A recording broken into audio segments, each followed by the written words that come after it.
बाद आज सिर्फ और सिर्फ पाकिस्तान के 25 करोड़ अवाम को सलाम करने के लिए यहां हाजिर हुआ हूं। सलाम है उन लोगों को कि जिन्होंने गुज़िश्ता तकरीबन 2 साल पाकिस्तान के अंदर सांस लिया और उस जबर के मौसम के अंदर जिंदा रहे। अस्सलाम वालेकुम रहमतुल्लाह। उम्मीद करते हैं दोस्तों आप खैरियत से होंगे। Welcome to AK tactics. इसमें पाकिस्तान की पॉलिटिक्स के रिव्यूज़ हम आपके सामने रखेंगे और मुख्तलिफ पॉलिटिक्स के जो एक्सपर्ट हैं मीडिया के हवाले से उनकी वीडियोज़ इंशाल्लाह आएंगी, उनके रिव्यूज़ आएंगे। आप हमारे साथ बने रहिए, हमें ज़्यादा से ज़्यादा सब्सक्राइब करें, लाइक करें और शेयर करें, हमारा भरपूर साथ दें। चलते हैं अब हम अपनी इस वीडियो की तरफ। और सलाम है उन लोगों के ऊपर कि जिन्होंने पाकिस्तान की तमाम तर कुव्वतों, ताकतों, हैबतों, जबरूतों और मुख्तलिर कुव्वतों के तमाम अंदाजे गलत साबित कर दिए।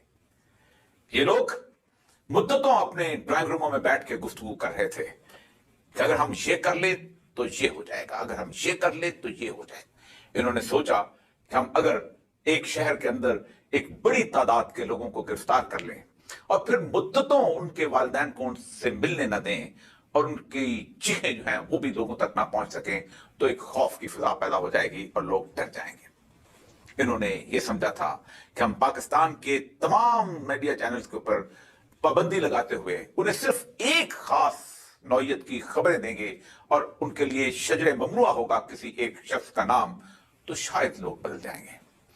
उन्होंने ये सोचा था कि हम पाकिस्तान के 24 करोड़ अवाम को ये चेहरा दिखाएंगे कि हम बहुत ताकतवर हैं, हम जिसको चाहें उठा लें और जब चाहें उठा लें और जितनी बार चाहें उठा लें, हमें कोई पूछने वाला नहीं है। पाकिस्तान की 75 साल की तारीख बड़ी दर्दनाक है, अलमनाक है। ऐसे वाकयात बार बार हुए हैं, लेकिन मैं आपको बड़े वसूख के साथ कह सकता हूं कि गुज़िश्ता 2 साल जैसे वाकयात इससे पहले कभी नहीं हुए थे। उससे पहले होते थे, लोग जो कहते हैं लोग बिकते थे, मगर इतनी भी आसानी न थी। कहीं ना कहीं किसी न किसी जगह रास्ता निकल आता था।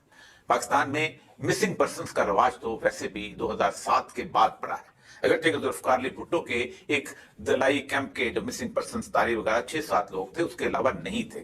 सियासतदानों को कत्ल करने का रवाज पहले भी था और उसके बाद उसमें भी जुल्फ़िकार अली भुट्टो साहब ने कम से कम 25 से ज्यादा, 2 दर्जन से ज्यादा लोगों को, अपने मुखालिफिन को कत्ल करवाया था। लेकिन इस दफा सूरत हाल बिल्कुल मुख्तलिफ हो चुकी थी। उसके बावजूद पाकिस्तान की इस 25 करोड़ अवाम के बारे में मैं इलेक्शंस की मुख्तलिफ किस्म की हाई पावर्ड मीटिंग्स के अंदर अक्सर शरीक होता रहा हूं। इस दफा चूंकि मैं एक बाहर का आदमी था, लेकिन मुझे पूरा अंदाजा है कि वहां बहुत सारे लोगों ने कितनी शानदार किस्म की ब्रीफिंग बना के दी होंगी कि सबसे पहले कहा गया होगा कि अगर हम इमरान खान साहब को गिरफ्तार कर लें और वो जेल के अंदर बंद हो और उसकी तकरीर के ऊपर पाबंदी हो, तो सर भूल जाते हैं लोग, सर ये क्या बात है, लोग कायद आज़म को भूल गए, लोग फातिमा जिन्ना को भूल गए। वो फातिमा जिन्ना हारी नहीं थी, मैंने मंतक क्या सुनी हुई, फातिमा जिन्ना हारी नहीं थी। उसके बाद जंग हुई और 1965 की जंग हुई, लोग भूल गए। ये चंद लोग इस तरह के 2 नंबर किस्म के लोग होते हैं जो साफी किस्म के, इंटेलेक्चुअल किस्म के, ये बार बार फातिमा जिन्ना की बात करते रहते हैं। मशरकी पाकिस्तान को लोग भूल नहीं गए, कितनी बड़ी शिकस्त हुई। कौन याद रखता है, किसको याद है कि मशरकी पाकिस्तान में हमने क्या किया था। बलूचिस्तान के अंदर हमने 4 साल इंसर्जेंसी थी, उसके अंदर हमने एक्शन किया, लोग भूल गए। ये बड़ी दलील दी जाती है, खास तौर पे दलील दी जाती है कि ऐसा कोई मसला ही नहीं। तो इसीलिए उसके हिसाब से प्लान बनता है और बड़ी होशियारी से, बड़ी चाकू-दस्ती से एक ही प्लान बनाया गया था कि अगर इमरान खान साहब को गिरफ्तार कर लिया जाए और वो हो तो लोग मायूस हो जाएंगे। और फिर उसके बाद दूसरी चीज ये थी कि जब इमरान खान साहब की सुनवाई नहीं होगी, जब उनका केस जेल के अंदर होगा और उसके बाद कोई वकील उनकी गुफ्तगू सुनने को तैयार नहीं होगा, तो लोग मायूस हो जाएंगे और लोग कहेंगे कि बस ऐसे ही गुजारा करना है। लोग की ढारस खत्म हो जाएगी, बंद हो जाएगी, लोग कहेंगे यार काफी हो गया। जब इमरान खान की नहीं सुनता तो मेरे जैसे आदमी की, जो कि सुबह सवेरे उठता है, अपनी मुलाजमत पे निकलता है, शाम को घर आता है, उसकी कौन सुनेगा। ये तो ऐसे ही है, ऐसे ही जिंदगी गुजारनी है। हम अब बस जैसे वो गरीब आदमी होता है ना कि हमने जिंदगी ऐसे ही गुजारनी है, हमारे बाप ने भी ऐसे गुजारी थी, हमारे दादा ने भी, ये भी उनको नहीं करता। फिर उसके बाद उन्होंने पाकिस्तान तहरीक इंसाफ पूरी पार्टी को जिस तरह शटर किया, ये भी पूरे 2 साल का पूरा अरसा था। और वो ये अजीबोगरीब फैशन था, ये फैशन से पहले नहीं था और बड़ी जहानत से किया गया।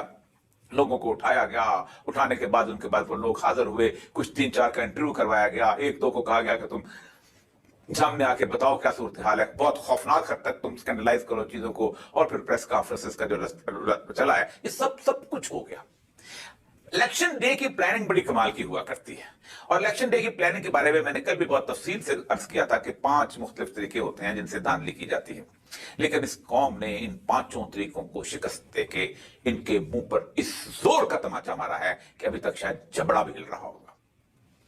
सलाम है इस पाकिस्तान की कौम को कि जिस पाकिस्तान की कौम ने जो वोट डाला है तो उनको कोई पर्ची पर लिखने वाला भी नहीं था कि तुम्हारा वोट नंबर कौन सा है, उनको कोई ये बताने वाला भी नहीं था कि तुम्हारा पोलिंग स्टेशन कौन सा है, उनको कोई ये बताने वाला भी नहीं था कि इमरान खान ने किस कैंडिडेट को नॉमिनेट किया हुआ है और उसका कौमी असेंबली का उम्मीदवार कौन सा है और उसका सूबाई असेंबली का उम्मीदवार कौन सा है। उनको कोई ये बताने वाला भी नहीं था कि इसका इंतखाबी निशान कौन सा है, वरना तो बल्ला चलता था। उनके लिए कोई ट्रांसपोर्ट का इंतजाम करने वाला नहीं था कि सुबह सवेरे एक बस आए और अपने इलाके के लोगों को लेके पोलिंग स्टेशन तक ले गए।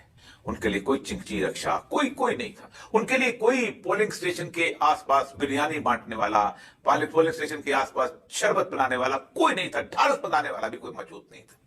उनके पास वहां पर कोई ऐसा पोलिंग बूथ के बाहर जो कैंप लगा होता है, उनके पास किसी उनके इमरान खान का जिससे मोहब्बत करते थे उसका कैंप तक मौजूद नहीं था। ये पहला इलेक्शन है जिसके बारे में शायद इस वक्त लोग इसका अंदाजा नहीं कर रहे कि ये क्या कर दिया है पाकिस्तान के अवाम ने। ये पहला इलेक्शन है जिसके अंदर पाकिस्तान के 22 करोड़ अवाम बमुकाबला पाकिस्तान की मुख्तलिफ कुव्वतें आई हैं। उन्होंने इमरान खान को वोट नहीं दिया, उन्होंने उस 2 साल की जिल्लत और रुसवाई के मुकाबले में वोट दिया है, उन्होंने इस 2 साल की अजियत के मुकाबले में वोट दिया है। उन्होंने ये वोट जो है ये अपने एंगर का इजहार किया है। लेकिन 2 दिन से जो सूरत हाल चल रही है, अब जो मेरे सामने इस वक्त रिजल्ट्स हैं, अब ये वो हरकत है कि जो हरकत पाकिस्तान के अंदर एक ऐसा अदम इस्तेहकाम पैदा कर सकती है जिसके नतीजे के अंदर कई महीनों तक अनारकी चल सकती है और फिर उसके बाद उसका जो नतीजा निकलेगा वो बहुत खौफनाक हो सकता है।